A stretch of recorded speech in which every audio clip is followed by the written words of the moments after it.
America Iran वार्ता पर रूस ने ताजा बयान दिया है। जिम्मेदारी के साथ बात आगे बढ़ाएं, कहा है रूस ने। अरब में संवाद से ही शांति आएगी, यानी संवाद को जारी रखना चाहिए, बातचीत को जारी रखना चाहिए और बहुत जिम्मेदारी के साथ ये बातचीत करनी चाहिए।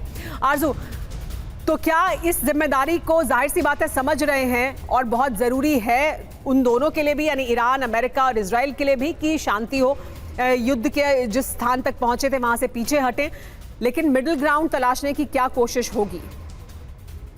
देखें, डेफिनेटली होगी, क्योंकि कोई ना कोई बीच का रास्ता ढूंढा जाएगा। अगर दोनों का ये इरादा ना होता तो ये लोग आते ही नहीं, ये पहले ही मना कर देते कि हम कहीं बैठ के बात करने को तैयार नहीं है। लेकिन अगर दोनों कंट्रीज आई हैं बात करने के लिए तो डेफिनेटली दोनों चाहती हैं कि कोई ना कोई रास्ता जो है वो निकाला जाए। हो सकता है कुछ कंडीशंस मान ली जाएं, कुछ जो है वो रिजेक्ट कर दी जाएं कि भाई आगे फिर कभी देखेंगे, या कुछ और तरीका निकाला जाए।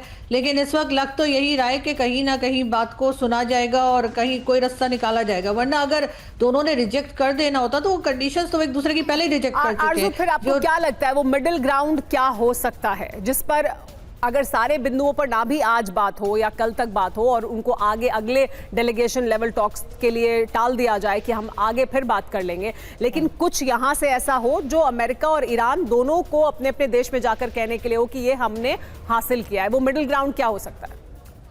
देखिए, एक तो बस जाहिर है कि उनके जो एसेट्स फ्रीज कर रखे हैं वो उसको कह देंगे कि ठीक है ये ले सकते हैं। उसी के साथ साथ ये भी हो सकता है कि जो ईरान कह रहा है कि जी जो हमारे डैमेजेस हुए हैं उसके लिए उन्होंने डिमांड की है कि अमेरिका जो है वो तमाम चीज़ें जो है वो सही करके दे, या उसके लिए उनको पेमेंट की जाए।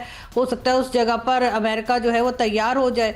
और जो ईरान की तरफ से जो यानी अमेरिका जो डिमांड कर रहा है कि स्ट्रेट ऑफ हॉर्मुज को खोला जाए, तो हो सकता है वो कुछ अरसे के लिए खोल देंगे। और बात है कि वो कह रहे हैं कि हमें तो याद ही नहीं है कि हमने माइंस कहाँ बिछाई हैं।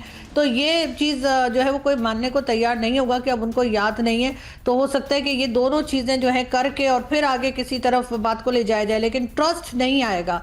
ना तो अमेरिका ईरान पे ट्रस्ट कर सकता है और ना ही ईरान कभी भी अमेरिका पे ट्रस्ट कर सकता है। और इजराइल तो बीच में है ही। लेकिन उसके बावजूद वो बिना ट्रस्ट के भी, या इजराइल और ईरान में ट्रस्ट कभी नहीं रहा है, उसके बावजूद वो कोशिश तो करेंगे कि युद्ध जैसी स्थिति ना पैदा हो, यानी फिलहाल के लिए ये स्थिति टाल दी जाए और कोई एक मुकाम हासिल कर लिया जाए जहां पर स्टेटस को बना रहे, यानी इस तरह की स्थिति बनी रहे।